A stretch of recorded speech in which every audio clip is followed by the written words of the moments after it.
Chers téléspectateurs du micro du Pasteur Bobo, nous sommes ici. La cérémonie va commencer tantôt ici à Bruxelles. On dit le 11 novembre 1918, je crois, et puis 11 novembre 2022, on voit Georgine Dubois. Bonjour. Bonjour, Pasteur Bobo. Chaque année, on vous voit organiser des cérémonies ici. Parlez un peu de la cérémonie d'aujourd'hui. Bon, la cérémonie d'aujourd'hui, c'est comme chaque année, hein, la commémoration des anciens combattants congolais qui ont participé aux 2 guerres mondiales. Et aussi, nous rendons hommage aux volontaires congolais qui ont combattu ici en Belgique. Et voilà. Donc, c'est essentiellement cette commémoration que nous organisons avec des partenaires qui vont parler, qui vont expliquer brièvement en quoi consiste, pourquoi nous célébrons cette commémoration. Et nous aurons des petits discours. Et pourquoi vous célébrez cette commémoration? Parce qu'il est important de rendre hommage à ces anciens combattants. Il faut savoir que même si ils ont combattu pour des causes qui n'étaient pas les leurs, puisque lorsqu'ils rentrent au Congo, les Congolais sont toujours colonisés, mais la participation a permis à rehausser ici en Belgique le prestige même de l'armée belge, a donné à la Belgique des nouvelles, bon, ce n'était pas vraiment des colonies, hein, des territoires sous mandat comme le Rwanda et le Burundi. Ça s'est tombé dans la sarcelle de la Belgique pendant la Première Guerre mondiale, mais il n'y avait pas que ça. Il y a eu aussi les territoires les territoires de Eupen-Malmedy que la Belgique a pu obtenir grâce aux victoires des anciens combattants congolais. Et à la Deuxième Guerre mondiale, ça c'est le plus grand apport encore du Congo, puisqu'il n'y a pas que le sang versé, il y a eu énormément de contributions en efforts de guerre. Et pourquoi ça se passe toujours? Je me rappelle que j'ai rencontré le général Elouki qui venait aussi ici, oui, dans cette cérémonie. Essayez de nous expliquer en fait, ce monument a été... oui. Ce monument a été érigé en 1970 par des anciens combattants. Ça a été une démarche d'anciens combattants belges qui avaient combattu au sein de la force publique, puisqu'on sait que la force publique était constituée essentiellement de soldats congolais, mais il y avait aussi des officiers, essentiellement les officiers c'était uniquement des blancs, il y avait quelques soldats officiers belges. Donc en rentrant ici, il s'était aussi rendu compte que lorsque les événements se déroulent à la colonne du Congrès, c'est essentiellement la guerre européenne qui était célébrée. Ils ont voulu qu'il y ait un monument qui célèbre les campagnes qui se sont déroulées en Afrique, mais pas qu'en Afrique, hein, puisqu'on sait qu'ils ont été jusqu'au Moyen-Orient et en Birmanie. Et leur démarche a abouti à obtenir de l'argent pour l'érection de ce monument, qui est le seul monument qui met le soldat congolais, même si c'est une image stéréotype, hein, complètement stéréotypée du soldat congolais, qui est au même pied d'égalité que le soldat belge. Et pour marquer le fait qu'ils ont combattu ensemble, qu'ils ont connu les misères ensemble, c'est vraiment 2 mains. La main d'un soldat congolais et la main d'un soldat belge. Donc la Belgique reconnaît quand même que les Congolais ont combattu, mais vous dites que c'est pas assez. J'étais avec vous au Parlement, vous dites que c'est pas assez, vous continuez à faire pression. Il faut, oui, on doit continuer à faire pression parce que, oui, le monument est là, il est à l'écart. Est-ce que les autorités belges viennent vraiment officiellement devant ce monument? Est-ce qu'à la colonne du Congrès, on célèbre aussi les soldats congolais? Est-ce qu'on cite les soldats congolais? Est-ce qu'on reconnaît l'apport du soldat congolais dans dans la paix, dans ce que la Belgique est devenue. Jusqu'ici, nous n'avons pas encore constaté. Vous commémorez l'armistice, mais il y avait aussi la Deuxième Guerre mondiale. On dirait que ça ne sert à rien. La fin de la guerre 14-18, le monde n'a pas arrêté des leçons. Et aujourd'hui encore, il y a des guerres au Congo aussi. Oui, oui, absolument. De toute façon, lorsque nous sommes ici, nous parlons, c'est bien sûr, nous profitons de la cérémonie de l'armistice, mais nous célébrons les deux guerres. Les combattants des deux guerres. Oui, oui, les combattants des deux guerres mondiales sont célébrés et nous rappelons les faits de la Première Guerre mondiale ainsi que les faits de la Deuxième Guerre mondiale. On est le 11 novembre, lancez un message, on vous suit partout à travers le monde. Je sais que vous allez recevoir beaucoup de délégations qui vont arriver aujourd'hui. Aujourd'hui, normalement, nous avons l'ambassade du Congo qui a promis d'envoyer une délégation. Nous avons la secrétaire d'État à l'égalité des chances, Sarah Shields, qui a promis de venir. Nous avons l'échevine Lydia Mouchebele qui sera là pour représenter la ville de Bruxelles. Nous avons un député PTB qui sera là. Nous avons un député écolo qui a promis aussi de venir. Et probablement un membre de l'échevinat de la commune de Schaerbeek, si il a le temps de passer. Je vois les gens commencer à arriver, mais profitez de lancer un petit message à ceux qui nous suivent partout à travers le monde. Il faut savoir que c'est une cérémonie importante. Nous, Congolais, nous devons savoir rendre hommage à tous ces anciens combattants qui ont versé leur sang pour que le monde soit libre.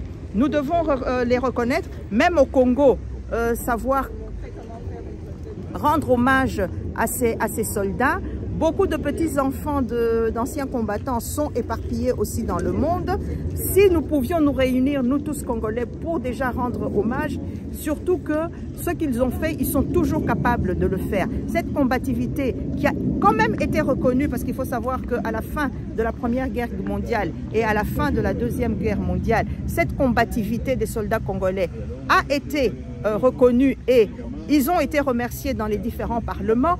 La contribution congolaise a été reconnue. Bon, c'est un événement malheureux, mais il faut savoir quand même que c'est l'uranium du Congo qui a permis aux États-Unis d'accélérer la fabrication de cette bombe atomique qui aura mis fin à la Deuxième Guerre mondiale. Bon, façon de parler aussi, hein, parce que la guerre était quand même déjà terminée, mais il a fallu bombarder les Japonais. Merci beaucoup. Rappelez-nous qui est Georgine Dibois. Georgine Dibois est la coordinatrice de l'association Bakushinta qui organise chaque 11 novembre cet événement ici sur le Square Riga. À quand au Congo? Au Congo, nous sommes en contact. Hein. Nous étions avec vous au Parlement. Vous avez vu que M. Voto a sorti le deuxième film Mon Caporal. Nous sommes aussi en contact avec des personnes au Congo qui essayent d'organiser. Mais savoir que chaque 11 novembre, à Gambela, on fait quelque chose là-bas. On fait quelque chose, oui, oui. Au Congo, chaque 11 novembre, les anciens combattants au moins déjà se réunissent et le secrétariat d'État, parce que je crois, je ne sais pas les noms, il y a le ministère, mais il y a la secrétaire générale, je crois, aux anciens combattants. On a dit au Parlement que les héros au film de Voto, oui, oui. Le héros c'était Bobozo Gambela. À Gambela, oui. D'ailleurs, Bobozo, aujourd'hui, on va encore citer les hauts faits du général Bobozo. À l'époque, il est sergent. Et d'autres aussi qui ont marqué les esprits pendant ces guerres-là. Merci beaucoup, merci beaucoup. On est ici, vous voyez. Petit blanc. Ils auraient couché avec des femmes blanches au Caire. Bonjour. Comment ça va? Mais ça va et toi? Armistice, je vous vois avec quelque chose ici. Volontiers. Pourquoi vous portez ça? Ah oui, volontiers. Et pourquoi vous c'est pourquoi Ça va ici? Oui. Tu veux que j'enlève ma pancarte? Non, ça va, c'est très bon, c'est très C'est ça, ok. Oui. Pour ne pas mélanger. Pourquoi vous l'avez mis? Ok. Pourquoi vous l'avez mis? Mais écoute, moi j'ai été dans les militants d'avoir le cercle, le square Lumumba. Hein. Une place, c'était trop quoi. Un square, bon, c'est mieux que rien, voilà. Parle un peu de l'armistice. Armistice, pour vous. Comment? Armistice. Le 11 novembre. Oui. L'armistice, pour vous, ça, ça symbolise quoi? Le 11 novembre, hier Maldon, moi j'étais prof de français, instituteur, j'ai expliqué à mes élèves que l'armistice, c'est pas la fin de la guerre, que c'est simplement un cessez-le-feu. Et alors on s'imagine que bon, les Allemands avaient gagné, les Allemands étaient battus, pas du tout. Les Allemands, on leur a dit, écoutez, bon, c'est fini à l'ouest, vous avez perdu à l'ouest, mais s'il vous plaît, partez à l'est, parce que là, il y a de quoi faire. Hein, donc, vous réclamez du terrain et des peuples à soumettre, eh bien, allez-y à l'est. Voilà. Non, la fin de la guerre est venue après. La guerre a continué jusqu'en 1921 en Russie, et dans les pays comme la Pologne, etc. Les Allemands avait avancé à l'est. Hein. Mais d'autres disent que la fin de la guerre, c'était de 1819. C'est ça, c'est ça. Parce que le calcul des Alliés, c'est d'utiliser l'armée allemande qui s'est retirée en bon ordre pour mater les révoltes ouvrières en Allemagne. Qu'êtes-vous des militaires congolais qui ont combattu? Moi, j'en connais 15. Non, dont Panda. Vous connaissez Panda, non? Voilà. Il y en a d'autres. Et alors, c'est chose curieuse, ils étaient une quinzaine. Il y en a un qui est mort de la tuberculose. Et ils étaient tous dans le quartier Saint-Géry.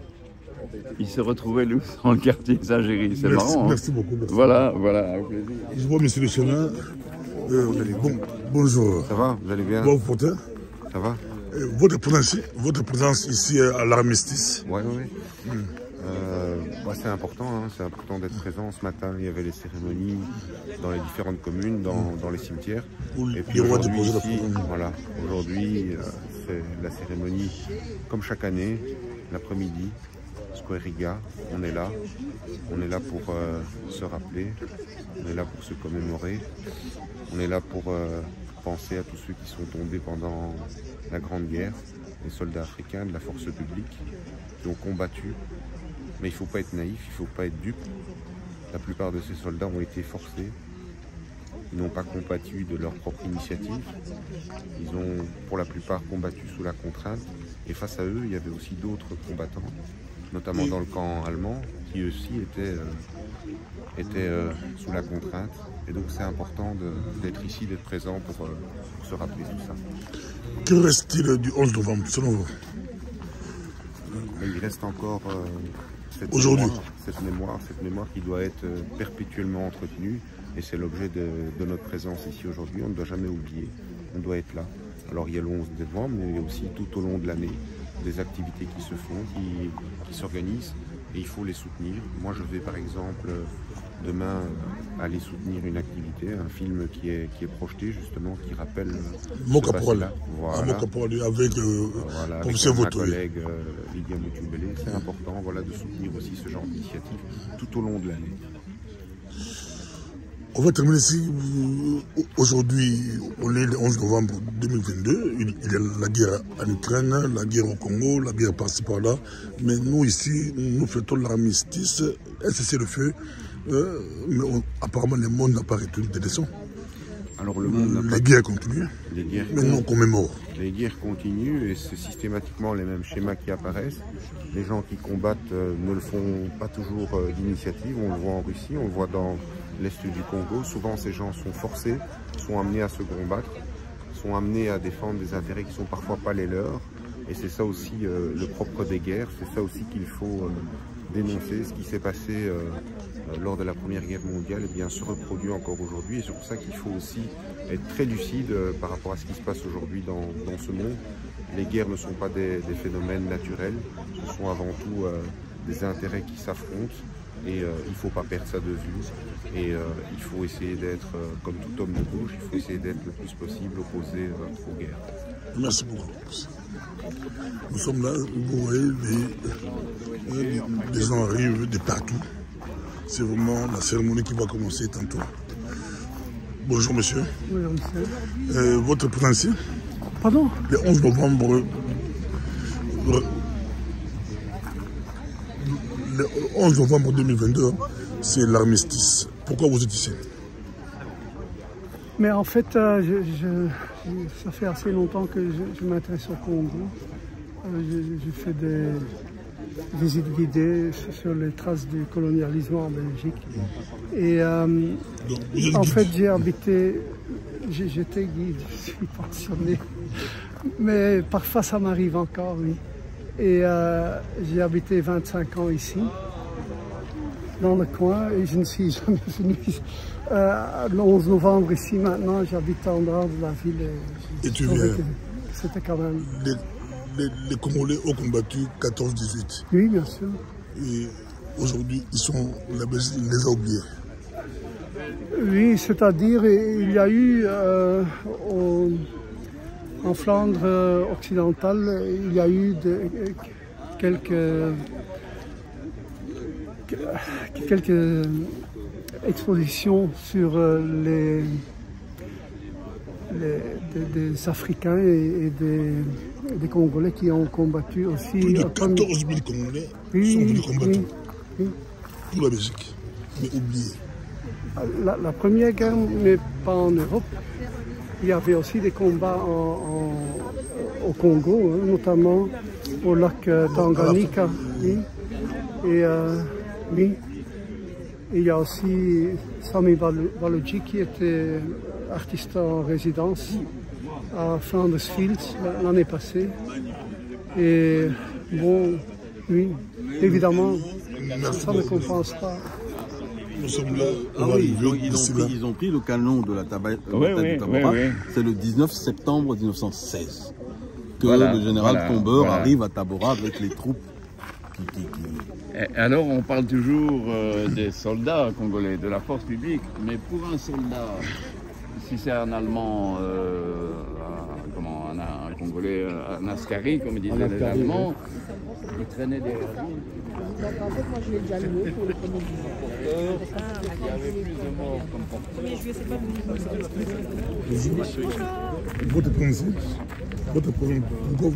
Alors moi j'accompagne l'échevin, oui, je suis la collaboratrice de l'échevin Philippe Boqueté, qui vient d'être interviewé. Oui, voilà. Je l'accompagne entre autres. Et le 11, pour vous ça représente quoi le 11 novembre? Le 11 novembre, c'est la commémoration et c'est un hommage à toutes les personnes qui sont décédées, qui ont combattu pendant la guerre et les guerres, je dirais. Et en partie, les soldats, évidemment, sans oublier les soldats congolais qui sont décédés par milliers, par millions. Merci beaucoup. Voilà. S'il vous plaît, est-ce que je peux vous avoir 2 minutes? Excusez-moi. Je vous laisse.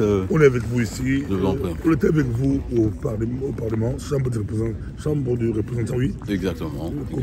Commission passée coloniale. Exactement. Aujourd'hui, on est avec vous ici, devant ces monuments. Le 11 novembre 1918, ça représente quoi pour nous Congolais? Ça représente quelque chose de déterminant. S'il y a eu le 11 novembre... Si on peut être ici, ça serait plus joli, oui. Oui. S'il y a eu le 11 novembre, vous voyez eux-mêmes, ils ont marqué Tabora. Ils ont marqué Tabora pourquoi? Ils ont marqué Tabora parce que, vous savez comment la Belgique est entrée dans la guerre? Elle est entrée dans la guerre parce qu'il y a des alliances entre eux et que, bon, l'Allemagne, en quelques jours, s'est emparée vraiment de la direction de la guerre. Et les Belges se sont acculés dans les petits retranchements, dans les tranchées. Ils ont peur, ils ne savent pas comment ils peuvent s'en sortir. Et soudain, ils entendent la nouvelle qui vient d'Afrique. Le général Tombeur s'est emparé de la ville de Tabora. L'Allemagne est vaincue. À partir de là, la force publique va remporter. Le général Tombeur est belge. Le général Tombeur est belge. Il est dans... c'est un général belge qui est envoyé au Katanga et qui prend 15 000 hommes. 15 000 Congolais. 15 000 hommes, oui, congolais, pour aller contre l'Allemagne qui est extrêmement puissante parce qu'elle domine le lac Tanganyika, elle a beaucoup de force. Seulement, quelle est la force du général Tombeur? Ce sont les soldats congolais. Il y a très peu d'officiers européens, mais ce sont les soldats congolais, mais ce sont aussi les porteurs. Il est impossible de déplacer toute cette armée sans les porteurs qui, à pieds nus, vont faire des milliers de kilomètres avec leurs familles. Et c'est grâce à ces soldats congolais-là qu'il va y avoir la victoire de Tabora. Après, il y a Mahenge, il y a toutes les autres victoires, c'est-à-dire le 11 novembre, ce n'est pas simplement la victoire des Européens. Il faut savoir que c'est le Congo qui a permis à la Belgique d'être sauvée de cette guerre et de prendre la place à la table des négociations et notamment plus tard on va lui donner le Rwanda et le Burundi. C'est grâce à la bataille de Tabora, grâce à la force publique. Que retenir du 11 novembre aujourd'hui? Retenir qu'aujourd'hui il est important que les gens comprennent et sachent que ce Congo qui aujourd'hui est en difficulté avec certains voisins, eh bien c'est ce Congo qui a fourni l'essentiel des troupes, l'effort de guerre des Alliés, Première et Deuxième Guerre mondiale, a été financé par le Congo. Et les solutions pour l'Occident et le monde libre sont venues du Congo. C'est sans doute le moment où il faut maintenant que les autres sachent rendre l'ascenseur aux Congolais. Merci beaucoup. Oui. Professeur Voto, on voit encore aussi. Bonjour, professeur. Bonjour. Le 11 novembre, pourquoi vous avez tenu à être ici? D'abord, cette journée est symbolique. C'est la commémoration de la fin de la guerre, l'armistice. Et deuxièmement, cet endroit, ce monument est tout aussi symbolique. C'est parmi les rares monuments à Belgique où on reconnaît la contribution de l'armée congolaise, des Congolais noirs de la force publique. Et donc à cette journée, nous sommes venus nous rappeler de nos vaillants combattants qui ont fait des exploits dans la guerre, qui a libéré la nation, le monde libre, qui a libéré non seulement la Belgique, mais le monde libre. Parce que les soldats congolais ont été véritablement à la guerre mondiale. Ils ont été partout. Ils ont été la Première Guerre mondiale, ils ont été à Kigali, au Rwanda, ils ont libéré le Rwanda, ils ont libéré le Burundi, la Tanzanie, ils ont libéré le Cameroun, ils ont été au Nigeria, ils ont été en Égypte, en Palestine, ils ont été jusqu'en Birmanie, ils ont combattu avec les Américains, avec les Anglais, ils ont combattu les Allemands, la plus grande armée de l'époque, ils les ont combattus sur terrain, ils ont combattu l'armée de Mussolini, ils ont combattu contre les Chinois, contre les Japonais, je voulais dire. Et donc c'est vraiment une histoire mondiale. Votre ministre, ça va commencer tout mais vous faites le film Mon Caporal.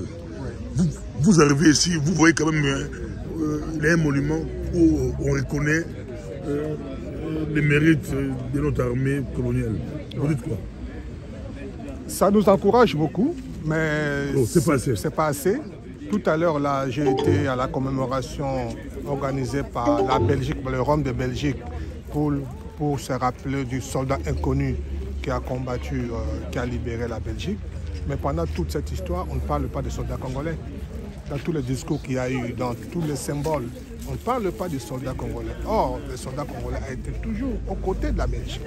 Et donc, je crois qu'il faut revisiter cette histoire, il faut réécrire l'histoire, il faut dire les choses et honorer ces soldats noirs qui s'est sacrifiés, dont le pays n'était pas en guerre. Le Congo n'était pas en guerre, il faut le souligner. C'est la Belgique qui était en guerre. Mais les soldats congolais ont contribué pour le monde libre, pour la Belgique libre. Merci beaucoup. Merci. Donc, bonjour, on a l'amnistie, nous sommes venus de partout, partout, les amis, la cérémonie va commencer tantôt. Bonjour, on a mis le mot les amis et micro du pasteur Bobo, tous à la bino, Makamboyo. Moi, le Corée peut aller. Moi, le Corée peut remettre de l'or. On est un quatrième Congo. Oui.